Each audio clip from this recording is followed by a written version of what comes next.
Salam jumpa saudara dan saudariku terkasih dimanapun berada. Semoga kita semua dalam keadaan baik dan sehat.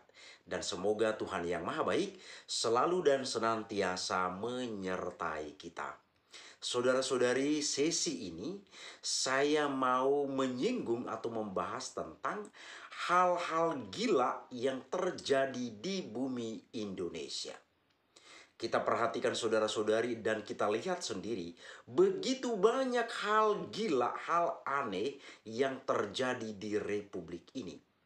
Kita lihat di sana terjadi manipulasi, kekerasan, penipuan, kejahatan-kejahatan ini dan itu begitu banyak.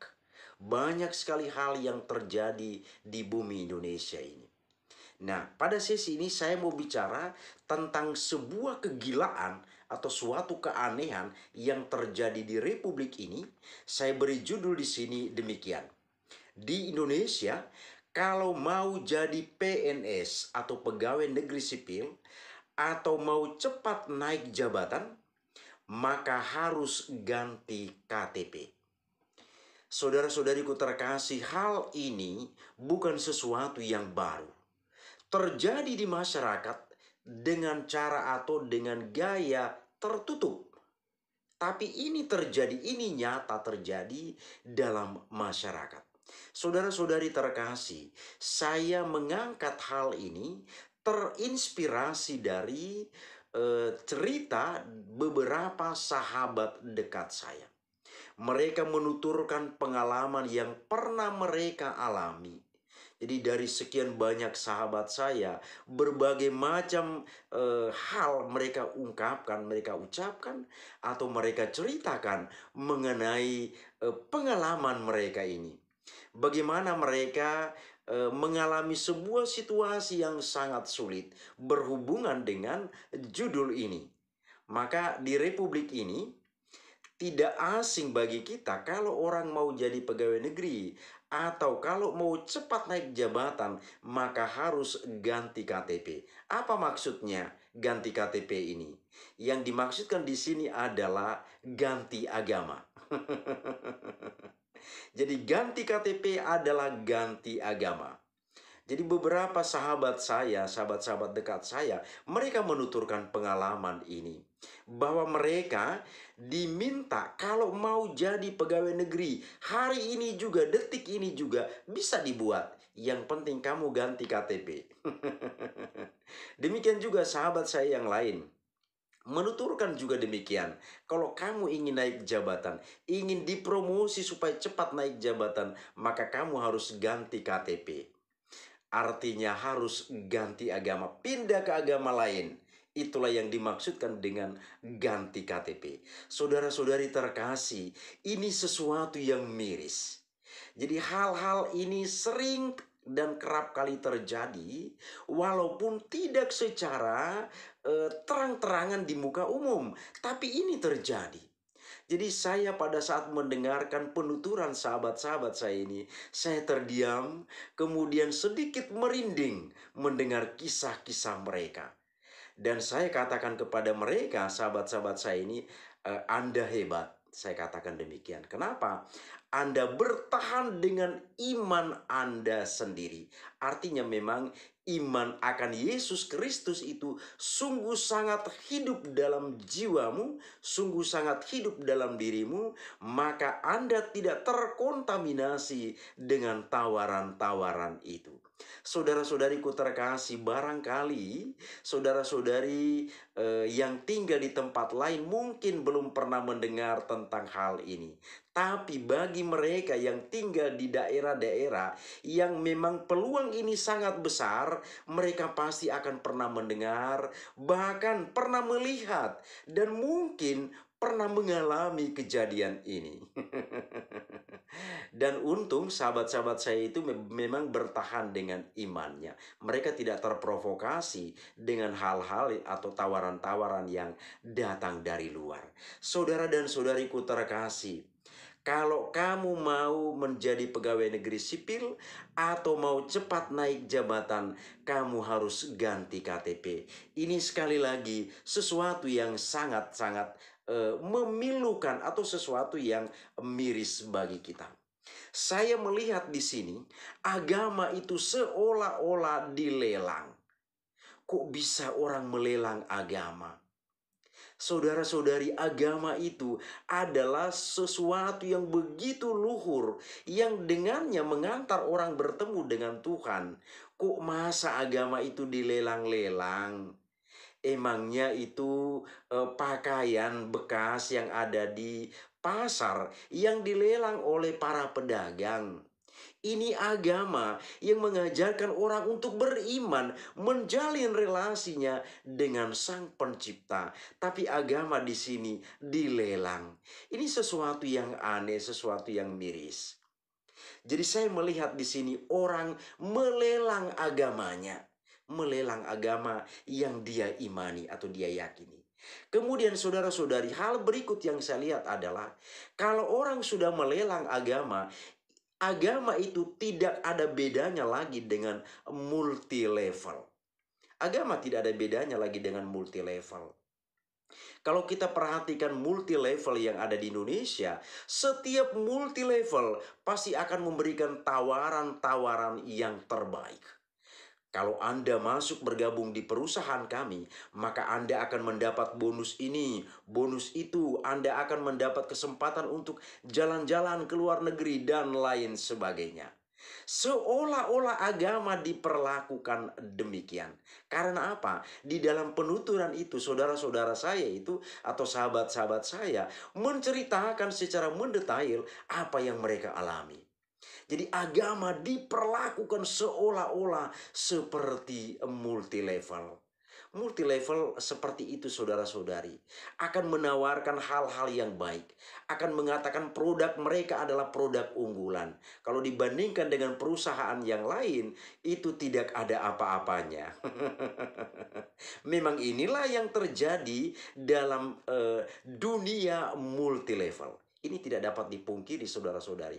Dan orang-orang ini yang menawarkan posisi ini menempatkan agamanya sebagai multi level. Sangat disayangkan. Agama itu adalah sebuah institusi, lembaga yang begitu luhur, yang mengajarkan orang-orang untuk hidup baik dan mengantar orang untuk bertemu dengan Sang Pencipta. Tapi diperlakukan seperti layaknya orang memperlakukan multi level.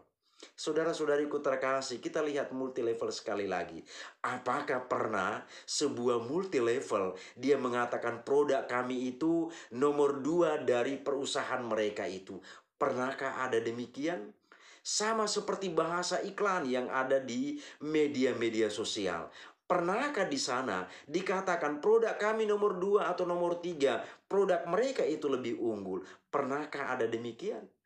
Ini tidak pernah terjadi. Setiap produk, setiap perusahaan selalu mengatakan dia yang terbaik, dia yang utama, dia yang unggul. Maka di sini sangat disayangkan orang-orang menempatkan agamanya sebagai multi level.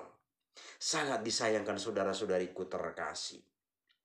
Bahkan di dalamnya teman-teman atau sahabat saya itu menuturkan mereka ditawari harta atau ditawarkan harta pada saat itu. Kalau saat ini juga kamu ganti KTP, maka kamu akan mendapat rumah, mendapat mobil, dan lain sebagainya. Harta ditawarkan kepada sahabat-sahabat saya ini. Bahkan ada teman saya atau sahabat saya menuturkan, ada juga tawaran untuk memiliki seorang wanita. Kalau kamu mau, kamu bebas memilih. Teman-teman saya menuturkan hal seperti itu. Maka pada saat mendengar saya terdiam, kemudian saya merasa risih, kemudian terharu, kemudian lucu juga di dalam. Ditawari harta, ditawari juga perempuan. Kalau kamu mau saat ini juga kamu bisa mendapatkan ini, dan juga kamu bisa memiliki seorang wanita. Ini saudara-saudari penuturan dari sahabat-sahabat saya. Jadi bukan sesuatu yang dikarang-karang, tetapi ini memang nyata. Ini real terjadi dalam masyarakat. Hanya ini terjadi secara tertutup, tidak dipublikasikan. Tapi sekali lagi, ini sebuah fakta atau kenyataan. Saudara-saudariku terkasih, saya bersyukur bahwa saya sebagai seorang Kristen, saya sebagai seorang Katolik, di dalam ajaran gereja Katolik, di dalam ajaran Yesus Kristus, tidak pernah kita temukan ajaran demikian. Di dalam ajaran Yesus tidak pernah ditawarkan atau dikatakan kepada kita untuk merekrut orang masuk ke dalam gereja. Dan kita menempatkan agama Kristen dalam hal ini, saya sebagai seorang Katolik, menempatkan Katolik sebagai multi level. Itu tidak pernah diajarkan saudara-saudari. Jadi bagi siapa saja yang berkehendak atau punya keinginan, punya panggilan batin menjadi pengikut Yesus, misalnya dalam gereja Katolik, tidak ada di sana saudara-saudari ditawarkan jabatan, ditawarkan harta, ditawarkan perempuan, itu tidak akan pernah kita temukan di sana. Maka bagi mereka yang punya panggilan nurani, panggilan hatinya ingin menjadi seorang Kristen, jangan pernah bermimpi akan mendapatkan sebuah harta dalam gereja ketika mengikuti Yesus. Ini sekali lagi saudara-saudariku tidak akan kita dapatkan di dalam gereja. Gereja tidak akan menawarkan demikian. Dan orang yang mau menjadi pengikut Yesus itu tidak pernah dipaksakan kepada siapapun. Bagi orang tersebut, kalau dia punya hati nurani, punya panggilan nurani, dia mendapat kedamaian dengan mengikuti Yesus, monggo, silakan. Tidak pernah ditawarkan, tidak pernah dipaksakan kepada siapapun. Apalagi menawarkan jabatan kepada seseorang dengan pengandaian atau atas unsur agama di dalam agama Kristen, dalam hal ini gereja Katolik, tidak pernah ada hal seperti itu, saudara dan saudariku terkasih. Jadi jangan bermimpi ya, bagi rekan-rekan saudara-saudari saya yang mau menjadi Kristen, mau menjadi pengikut Yesus, di dalamnya, di dalam gereja kita tidak akan menemukan harta, tidak akan dijanjikan harta kepada kita. Tapi yang dijanjikan adalah kita bertemu dengan Yesus yang adalah jalan, kebenaran, dan hidup. Itulah yang kita bertemu di sana. Jadi di dalam gereja, di dalam ajaran Yesus tidak akan kita temukan harta seperti yang kita dengar dalam penuturan para sahabat saya ini. Saudara-saudariku terkasih, memang sekali lagi hal ini nyata terjadi walaupun terselubung.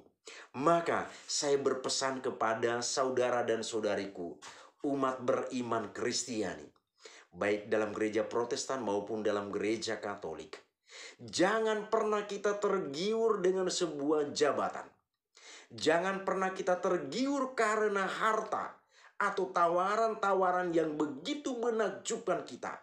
Kemudian kita meninggalkan iman kekristenan kita lalu menganut agama itu. Yakinlah Anda tidak akan bahagia di dalam agama yang Anda anuti baru itu.